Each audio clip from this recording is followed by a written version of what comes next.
Hi friends, വിക്രമിൻ്റെയും വേദയുടെയും മറ്റൊരു സ്റ്റോറിയിലേക്ക് എല്ലാ കൂട്ടുകാർക്കും സ്വാഗതം. അങ്ങനെ നമ്മുടെ വിക്രമും വേദയും കൂടെ ശ്രീകാന്തിൻ്റെയും പോലീസുകാരുടെയും കണ്ണിൽപ്പെടാതെ അനിയൻകുട്ടനെ ആ ഗുണ്ടകളുടെ കയ്യിൽ നിന്നും രക്ഷപ്പെടുത്തി ഇടുക്കിയിലുള്ള രാജാക്കാട് എന്ന് പറയുന്ന സ്ഥലത്ത് ഒളിവിൽ താമസിക്കുകയാണ്. ശ്രീകാന്ത് ആണെങ്കിൽ വിക്രമിന്റെ കൂട്ടുകാരെ തട്ടിക്കൊണ്ടുവന്ന് അവരെ ഭീഷണിപ്പെടുത്തിക്കൊണ്ടിരിക്കുകയാണ്. എന്നാൽ അവർക്ക് പോലും അനിയൻകുട്ടനെയും കൂട്ടിക്കൊണ്ട് വിക്രമും വേദയും എങ്ങോട്ടേക്കാണ് പോയെന്നുള്ളത് അറിയുന്നില്ല. ഇനി അഥവാ അറിയാമെങ്കിൽ പോലും അതൊന്നും തന്നെ ശ്രീകാന്തിനോട് പറയാനും അവർ കൂട്ടാക്കുന്നില്ല. ആ ഒരു ദേഷ്യത്തിൽ തന്നെ ശ്രീകാന്ത് അവരെ ഒരുപാട് ഉപദ്രവിക്കുകയും ചെയ്യുന്നുണ്ട്. വിക്രമും വേദയും പറയുന്നുണ്ട്, ഇനി നമുക്ക് അധികം നാളൊന്നുമില്ല, എത്രയും പെട്ടെന്ന് തന്നെ അനിയൻകൂട്ടം പൂർണ്ണമായിട്ടും റിക്കവർ ആവണം.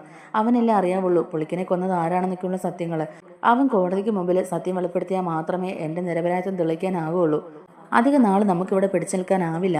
ഏത് സമയത്തും നിന്റെ ചേട്ടനും അയാളുടെ ഗുണ്ടകളും കൂടി ഇങ്ങോട്ടേക്ക് അതിക്രമിച്ച് വരും. ആ സമയത്ത് നമുക്ക് രക്ഷപ്പെടാൻ പോലും ആയെന്ന് വരില്ല. അതുകൊണ്ട് എത്രയും പെട്ടെന്ന് കാര്യങ്ങൾക്കൊക്കെ ഒരു തീരുമാനം ഉണ്ടാക്കണമെന്ന് വിക്രം പറയാട്ടോ. വേദ പറയുന്നുണ്ട്, അനിയൻകുട്ടൻ്റെ മനസ്സിലുള്ള പേടി മാറ്റണം, അവനെ നോർമലാക്കിയേ പറ്റുള്ളൂ. അതിന് നമ്മൾ ഉടനെ എന്തെങ്കിലും ചെയ്യണമെന്ന് പറയുകയാണ്. പോലീസുകാർ വിക്രമിനെ എല്ലായിടത്തും അന്വേഷിക്കുന്നുണ്ട്. വിക്രം പറയുന്നുണ്ട്, എന്തായാലും ആ പുള്ളി പറഞ്ഞ പോലെ അനിയൻകുട്ടനെ അങ്ങേരുടെ അടുത്തേക്ക് കൊണ്ടുപോകാം. വേണ്ട രീതിക്ക് ചികിത്സ കിട്ടുമ്പോഴേക്കും അനിയൻകുട്ടൻ പെട്ടെന്ന് റിക്കവർ ആയാലോ. എന്തായാലും നമ്മളിപ്പോൾ ഇച്ചിരി ദൂരെയല്ലേ, പെട്ടെന്നൊന്നും അവർക്ക് ഇങ്ങോട്ടേക്ക് എത്തിപ്പെടാൻ കഴിയില്ല എന്ന് തന്നെ വിക്രം പറഞ്ഞ് സമാധാനിക്കുകയാണ്. അങ്ങനെ അധികം വൈകാതെ തന്നെ അനിയൻകുട്ടനെ ആ ഹോസ്പിറ്റലിൽ കൊണ്ടുപോയി കാണിക്കുന്നുണ്ട്. അനിയൻകുട്ടനെ പരിശോധിച്ച ഡോക്ടർ ഇവരോട് പറയുന്നുണ്ട്, ഇത് അത്ര വലിയ കോംപ്ലിക്കേറ്റഡ് ആയ കാര്യമൊന്നുമല്ല, പെട്ടെന്നുണ്ടായ ഷോക്കിൽ പാനിക്കായതാണ്. ഇത് അധികം നാളൊന്നും നീണ്ടു നിൽക്കില്ല. ഒരുപാട് നാളത്തെ ചികിത്സയുടെ ആവശ്യവുമില്ല. പെട്ടെന്ന് തന്നെ ഇയാൾ റിക്കവർ ആകും. ഇയാളുടെ മനസ്സിൽ ഒരു പേടി കടന്നു കൂടിയിട്ടുണ്ട്. ആ പേടി മാറുമ്പോഴേക്കും ഇയാളുടെ സ്വബോധത്തിലേക്ക് തിരിച്ചെത്തുമെന്ന് തന്നെ ആ ഡോക്ടർ പറയുക കേട്ടോ. അത് കേൾക്കുമ്പോൾ അവർക്ക് ഒരുപാട് ആശ്വാസമാവുന്നുണ്ട്. അനിയൻകുട്ടന് കഴിക്കാനുള്ള മെഡിസിനും ഒക്കെ ആ ഡോക്ടർ തന്നെ ഇവരുടെ കയ്യിൽ കൊടുത്തു വിടുകയും ചെയ്യുന്നുണ്ട്. എന്തായാലും ഈ ഗുളികകളൊക്കെ ഒരാഴ്ച മുടങ്ങാതെ കൊടുക്കണം. എന്നിട്ട് മാറ്റമൊന്നും ഇല്ലെങ്കിൽ നമുക്ക് അടുത്ത ട്രീറ്റ്മെന്റിലേക്ക് പോകാം എന്ന് പറയുകയാണ് ആ ഡോക്ടർ. അങ്ങനെ ഡോക്ടർ കൊടുത്ത മരുന്നൊക്കെ മേടിച്ചുകൊണ്ട് തന്നെ അനിയൻകുട്ടനെയും കൂട്ടി ഇവർ നേരെ തിരിച്ച് വീട്ടിലേക്ക് വരികയും ചെയ്യുന്നുണ്ട്. എന്നാൽ ശ്രീകാന്ത് ഇവരെ മൂന്നുപേരെയും കണ്ടുപിടിക്കാൻ പറ്റാത്തതുകൊണ്ട് തന്നെ ആകെ ഭ്രാന്ത് പിടിച്ച അവസ്ഥയിലാണ്. അത് മാത്രമല്ല, വാസവൻ വിക്രമനെതിരെ കൊടുത്ത കേസ് പിൻവലിക്കുകയും ചെയ്തല്ലോ. അതുകൊണ്ട് തന്നെ കാര്യങ്ങൾ കൂടുതൽ കുഴപ്പത്തിലാകുമെന്നുള്ളൊരു പേടി ചന്ദ്രശേഖരനും അതുപോലെ ശ്രീകാന്തിനുമുണ്ട്. തൻ്റെ വരുണിൻ്റെ കൊലയ്ക്ക് പിന്നിൽ ശ്രീകാന്താണോ എന്ന് ദീപ്തിക്ക് ഇപ്പം നല്ല സംശയമുള്ളതുകൊണ്ട് തന്നെ ശ്രീകാന്തിൻ്റെ ഓരോ ചലനങ്ങളും ദീപ്തി വാച്ച് ചെയ്യുന്നുണ്ടായിരുന്നു. ശ്രീകാന്തിൻ്റെ സ്വഭാവത്തിലുണ്ടായ മാറ്റവും അവനെ ഈ കാണിച്ചു കൂട്ടുന്ന അതിക്രമങ്ങളും എല്ലാം കണ്ട് ശങ്കരനാരായണനും അതുപോലെ പത്മത്തിനും ഒക്കെ നല്ല പേടിയാവുന്നുണ്ട്. പത്മം ശങ്കരനാരായണനോട് പറയുന്നുണ്ട്, ശങ്കരേട്ടാ, ശ്രീകാന്ത് ഈ കാണിച്ചു കൂട്ടുന്നതൊക്കെ കാണുമ്പം എനിക്ക് പേടിയാവുക. നമ്മുടെ 2 പെമ്മക്കളുടെ ജീവിതമാണ് അവൻ ഇല്ലാതാക്കിയത്. വേദയും ദീപ്തിയും അവർക്ക് ഇഷ്ടപ്പെട്ട ജീവിതമാണ് തിരഞ്ഞെടുത്തത്. നമ്മൾ അതിനെ അനുകൂലിച്ചില്ല. എങ്കിലും അവരുടെ ജീവിതം ഇങ്ങനെ കണ്ണീരിലാകണമെന്ന് നമ്മൾ ആഗ്രഹിച്ചിട്ടില്ലല്ലോ. പക്ഷേ ശ്രീകാന്ത് ഇങ്ങനെ എടുത്തുചാടി ഓരോന്ന് ചെയ്യുന്നതുകൊണ്ട് അത് അവരുടെ ജീവിതത്തെ തന്നെയല്ലേ ബാധിക്കുന്നത്. എനിക്കെന്തോ വല്ലാതെ പേടിയാവുന്നു ശങ്കരേട്ടാ. അന്ന് അവൻ പറഞ്ഞത് ഓർമ്മയില്ലേ, ദീപ്തിയോടും വേദയോടുമുള്ള സ്നേഹത്തിന് പുറത്തൊന്നും അല്ല അവൻ ഇങ്ങനെ ചെയ്യുന്നത്. അവർക്കും കൂടിയുള്ള സ്വത്തുക്കളെല്ലാം നേടിയെടുക്കാൻ വേണ്ടിയിട്ടാണോ ശ്രീകാന്ത് ഇങ്ങനെയൊക്കെ ചെയ്യുന്നത്? എനിക്കിപ്പം നല്ല സംശയമുണ്ട്. അതുകൊണ്ട് ശ്രീകാന്തിൻ്റെ ഈ പോക്ക് അത്ര നല്ലതിനല്ല. കാര്യമായിട്ട് നമ്മൾ ഇടപെടണം എന്നൊക്കെ തന്നെ പത്മം പറയുക കേട്ടോ. അപ്പോൾ ശങ്കരനാരായണൻ പറയുന്നുണ്ട്, ഞാൻ എന്ത് ചെയ്യാനാ പത്മം? നമ്മുടെ മക്കൾ നമ്മൾ പറയുന്നത് കേട്ടല്ലല്ലോ ജീവിക്കുന്നത്. എല്ലാവരും അവരവരുടെ ഇഷ്ടത്തിനനുസരിച്ചല്ലേ ചെയ്യുന്നത്. സ്വന്തം വീടിനകത്ത് ഇത്രയും നീതികേടും പ്രശ്നങ്ങളും ഒക്കെ നടക്കുന്ന സമയത്ത് ഞാൻ എങ്ങനെ കോടതിക്ക് മുമ്പിൽ വരുന്ന കേസിലൊക്കെ ഒരു നീതി പറയും? എനിക്കറിയാൻ മേല. ഇതൊക്കെ പുറം ലോകം അറിഞ്ഞിട്ടുണ്ടെങ്കിൽ അത് എന്തുമാത്രം വലിയൊരു നാണക്കേടാണ് ഉണ്ടാക്കാൻ പോകുന്നതെന്നുള്ളത് നിനക്കറിയാമല്ലോ പത്മം. എന്നാലും വേദ പറഞ്ഞ പോലെ തന്നെ ഒരു നിരപരാധി പോലും ശിക്ഷിക്കപ്പെടരുതെന്നാണ് എൻ്റെയും മനസ്സിലെ ആഗ്രഹം. എന്തായാലും നമുക്ക് നോക്കാം പത്മം, അല്ലാതെ നമുക്ക് എന്ത് ചെയ്യാനാവും എന്നൊക്കെ തന്നെ ശങ്കരനാരായണൻ പറയുകയാണ്.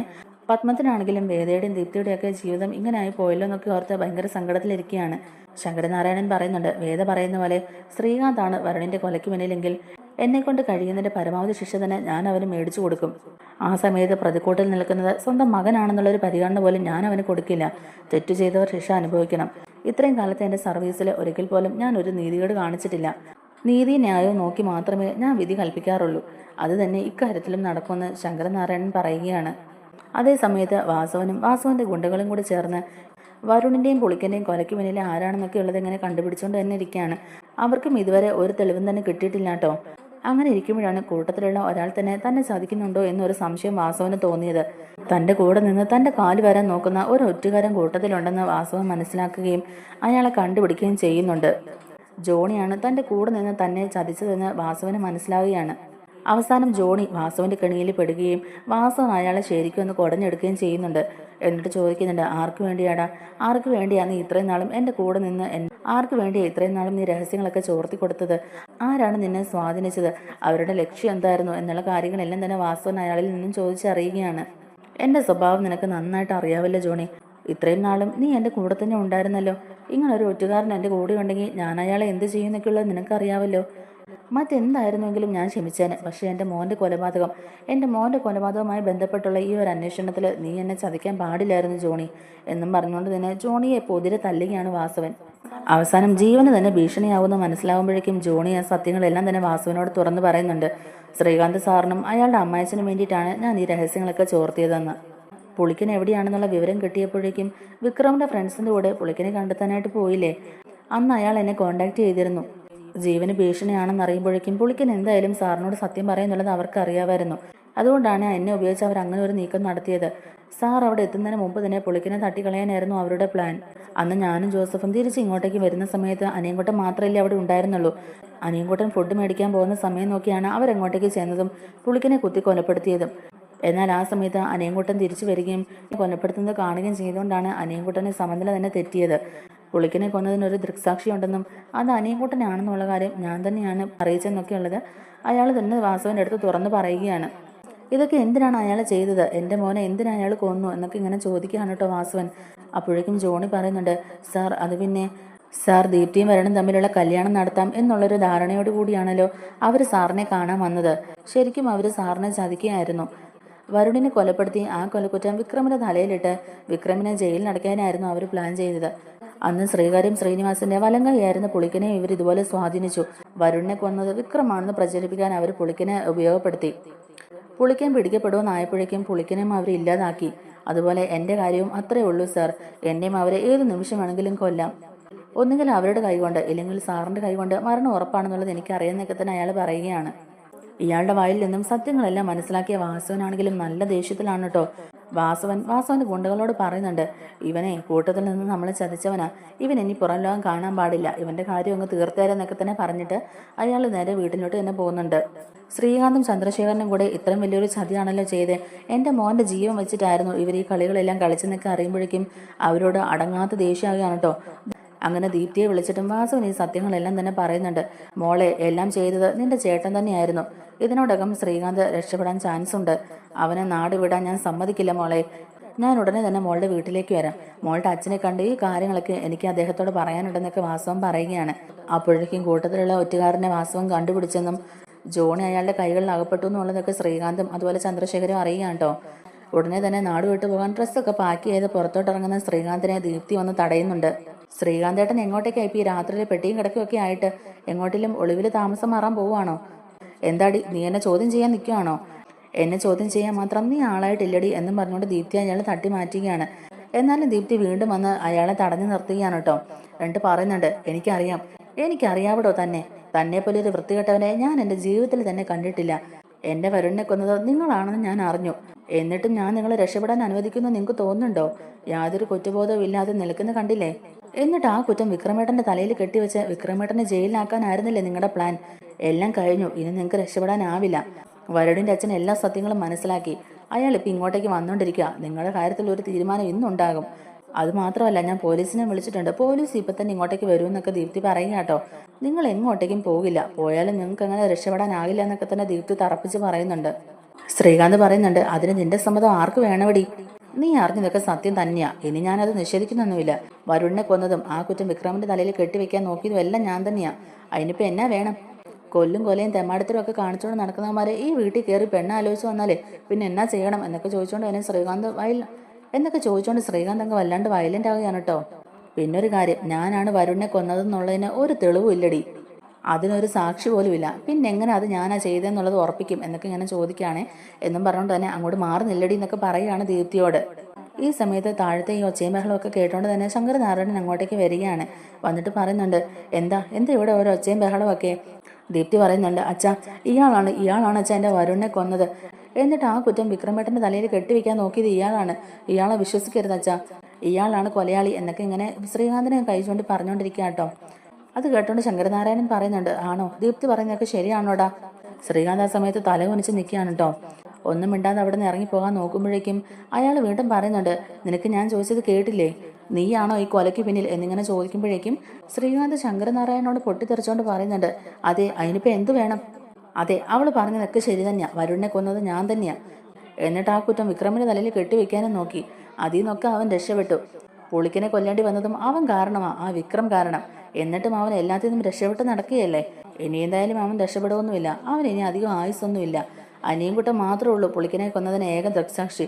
അവന്റെ കാര്യത്തിൽ ഞങ്ങൾ ഒരു തീരുമാനം ഉണ്ടാക്കി കഴിഞ്ഞാൽ പിന്നെ ഇതെല്ലാം വിക്രമിന്റെ തലയിൽ തന്നെ ആയിരിക്കും കിടന്ന് ഉരുളാൻ പോകുന്നത്. വിക്രമിനെ ആജീവനാന്തകാലം ജയിലിൽ തന്നെ ആയിരിക്കും എന്നൊക്കെ പറയാണ് കേട്ടോ ശ്രീകാന്ത്. ദീപ്തിയും ശങ്കരനാരായണനും പത്മവും ഒക്കെ ഇങ്ങനെ ദേഷ്യപ്പെട്ട് തന്നെ നിൽക്കുകയാണ് കേട്ടോ. ശങ്കരനാരായണൻ പറയുന്നുണ്ട്, ഇത്രയും കുറ്റം ചെയ്ത് നിന്നെ വെറുതെ വിടാനോ? ഒരിക്കലുമില്ല. നിന്നെ പോലീസുകാർക്ക് മുമ്പിൽ പിടിച്ചു കൊടുക്കാൻ പോകുന്നത് ഞാൻ തന്നെയാണ്. അതിന് നിങ്ങൾ പറയുന്നത് കേട്ട് നിൽക്കാൻ ഞാൻ എന്താ കുഞ്ഞു കൊച്ചുവല്ലോ ആണോ? എന്നെ ആരും കൂടുതൽ ഭരിക്കാനൊന്നും വരണ്ട. എൻ്റെ കാര്യങ്ങൾ നോക്കാൻ എനിക്കറിയാം. എന്നെ തടയാൻ ആരും നോക്കണ്ട. അങ്ങനെ ആരെങ്കിലും എന്നെ തടയാൻ വന്നിട്ടുണ്ടെങ്കിൽ ഈ ശ്രീകാന്ത് ആരെന്നുള്ളത് എല്ലാവരും അറിയും എന്നും പറഞ്ഞുകൊണ്ട് തന്നെ ശങ്കരനാരായണൻ്റെ അടുത്ത് പൊട്ടിത്തെറിക്കുന്നുണ്ട് കേട്ടോ ശ്രീകാന്ത്.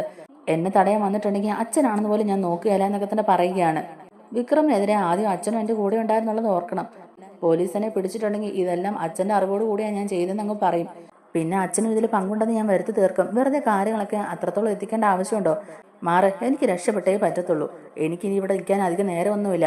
അതുകൊണ്ട് മര്യാദയ്ക്ക് വഴി മാറ് എന്നും പറഞ്ഞുകൊണ്ട് തന്നെ ശ്രീകാന്ത് വേഗം പുറത്തേക്ക് ഇറങ്ങി ബാഗൊക്കെ എടുത്ത് കാറിലോട്ട് കയറ്റി വെക്കുകയാണ്. ഇപ്പറേ സൈഡിൽ വന്ന് ഡോർ തുറന്ന് അകത്തേക്ക് കയറിയിരുന്ന് വണ്ടി സ്റ്റാർട്ട് ചെയ്യുമ്പോഴേക്കും തന്നെ ഗേറ്റിന്റെ മുമ്പിൽ ഒരു വണ്ടി വന്ന് നിൽക്കുന്നുണ്ട്. വാസുവിനും വാസുവിന്റെ ഗുണ്ടകളും കൂടിയായിരുന്നു കേട്ടോ അത്. അയാളും അയാളുടെ ഗുണ്ടകളും കൂടി പെട്ടെന്ന് ഇറങ്ങി വന്ന് ശ്രീകാന്തിന്റെ കാറിന്റെ ഡോറ് തുറന്ന് അയാളെ അതിൽ നിന്ന് വലിച്ച് പുറത്തേക്ക് ഇടുന്നുണ്ട്. എൻ്റെ മകനെ കൊന്നിട്ട് അത്ര പെട്ടെന്ന് നീ രക്ഷപ്പെട്ടു പോകാമെന്ന് കരുതിയോടാ?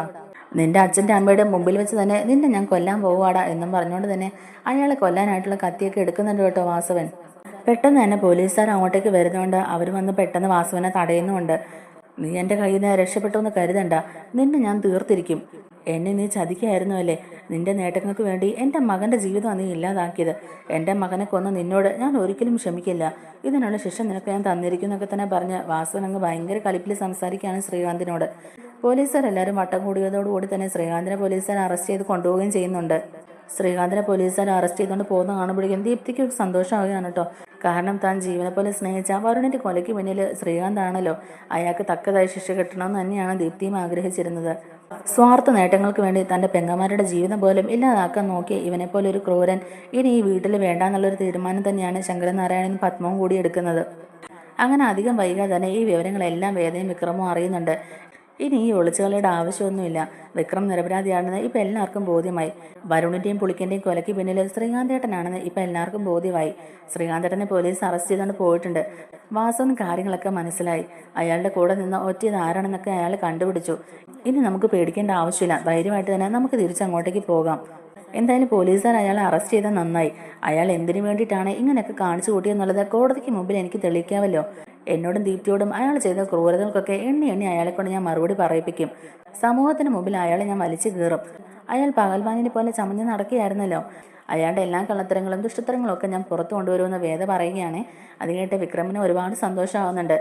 വിക്രം നിരപരാധിയാണെന്ന് അറിയുമ്പോഴേക്കും വിക്രമിൻ്റെ അച്ഛനും അമ്മയ്ക്കും ഒരുപാട് സന്തോഷമാകുന്നുണ്ട്. ഇവരുടെ തിരിച്ചു വരവിനായി അവരും കാത്തിരിക്കുകയാണ്. അനിയൻകുട്ടനെ പേടിയൊക്കെ മാറി തുടങ്ങി. അവൻ ഇപ്പോൾ പഴയ സ്ഥിതിയിലേക്ക് ആയിക്കൊണ്ടിരിക്കുകയാണ്. ഇനിയിപ്പോൾ ആരെയും പേടിക്കാതെ നമുക്ക് അങ്ങോട്ടേക്ക് ധൈര്യമായിട്ട് ചെല്ലാമല്ലോ. വാസുവിനും ഇപ്പോൾ എല്ലാ സത്യങ്ങളും മനസ്സിലായതുകൊണ്ട് ഇനി ഒന്നും പേടിക്കാനില്ല എന്നൊക്കെ തന്നെ നമ്മുടെ വിക്രമം പറയുകയാണ്. അങ്ങനെ ഇവർ തിരിച്ച് നാട്ടിലേക്ക് തന്നെ ചെല്ലുന്നുണ്ട് കേട്ടോ. നേരത്തെ തന്നെ വാസവനും കൂട്ടുകാരും ജോസഫിനെയും അതുപോലെ രാജുവേട്ടനെയൊക്കെ രക്ഷപ്പെടുത്തിയിട്ടുണ്ടായിരുന്നു. അവരുടെ അടുക്കിലേക്ക് തന്നെ സേഫായിട്ട് അനിയൻകുട്ടനെയും കൊണ്ട് എത്തിക്കുന്നുണ്ട് വിക്രമം വേദയും തിരിച്ചു ചെല്ലുന്നത് വിക്രമിൻ്റെ വീട്ടിലേക്കാണ് കേട്ടോ. അവിടെ ഇവരെ കാണുമ്പോഴേക്കും എല്ലാവർക്കും ഒരുപാട് സന്തോഷമാകുന്നുണ്ട്. അതുപോലെ തന്നെ വേദ തിരിച്ച് വീട്ടിൽ വന്ന് ശങ്കരനാരായണനോടും പത്മത്തിനോടും കാര്യങ്ങളെല്ലാം പറയുന്നുണ്ട്. കോടതിക്ക് മുമ്പിൽ അയാളെ ഞാൻ വലിച്ചു കീറും, അയാളുടെ എല്ലാ കള്ളത്തരങ്ങളും ഞാൻ പുറത്തു കൊണ്ടുവരും എന്നൊക്കെ തന്നെ ശങ്കരനാരായണനോട് പറയുന്നുണ്ട്. ആ സമയത്ത് ശങ്കരനാരായണൻ പറയുന്നുണ്ട്, മോളെ, നീതിയുടെ കൂടെയേ ഞാൻ നിൽക്കുകയുള്ളൂ. ഇത്രയും നാളും നീതിക്ക് നിരക്കാത്തതായിട്ടുള്ള ഒരു വിധിയും ഞാൻ പറഞ്ഞിട്ടില്ല. അതുകൊണ്ട് ഇക്കാര്യത്തിലും അങ്ങനെ തന്നെ. പ്രതികൂട്ടി നിൽക്കുന്നത് എൻ്റെ സ്വന്തം മകനാണെന്നുള്ള ഒരു പരിഗണന പോലും ഞാൻ അവന് കൊടുക്കില്ല. മോള് പറഞ്ഞ പോലെ 1000 കുറ്റവാളികൾ രക്ഷപ്പെട്ടാലും ഒരു നിരപരാധി പോലും ശിക്ഷിക്കപ്പെടരുതെന്നുള്ളൊരു മനോഭാവം തന്നെയാണ് ഇപ്പോഴും എൻ്റെ മനസ്സിൽ. അതുകൊണ്ട് മോള് ധൈര്യമായിട്ട് കോടതിയിൽ വാദിച്ചോ എന്നൊക്കെ ശങ്കരനാരായണൻ പറയുകയാണ്. കോടതിയിൽ തെളിവിനായിട്ട് അനിയൻകുട്ടനെയും ഹാജരാക്കുന്നുണ്ടായിരുന്നു. പുളിക്കിനെ ഇയാളും ചന്ദ്രശേഖരനും കൂടെ കുത്തിക്കൊല്ലുന്നത് ഞാൻ എൻ്റെ കണ്ണുകൊണ്ട് കണ്ട കാര്യമാണെന്ന് തന്നെ അനിയൻകുട്ടൻ കോടതിക്ക് മുമ്പിലായിട്ട് മൊഴി കൊടുക്കുന്നുണ്ട്. അനിയൻകുട്ടൻ ധൈര്യത്തോടെ തന്നെ എല്ലാ കാര്യങ്ങളും കോടതിക്ക് മുമ്പിൽ പറയുന്നതോടുകൂടി തന്നെ കൊലയ്ക്ക് പിന്നിൽ ഇയാളാണെന്ന് ബോധ്യമാവുന്നുണ്ട്. അതിനുശേഷം വേദ അയാളെ കോടതിക്ക് മുമ്പിലിട്ട് വലിച്ചു കയറുന്നുണ്ട്. ഇയാൾ എന്തിനു വേണ്ടിയിട്ടാണ് ഈ ക്രൂരതകളെല്ലാം ചെയ്തെന്നുള്ളത് എണ്ണി എണ്ണി വേദ പറയുന്നുണ്ട്.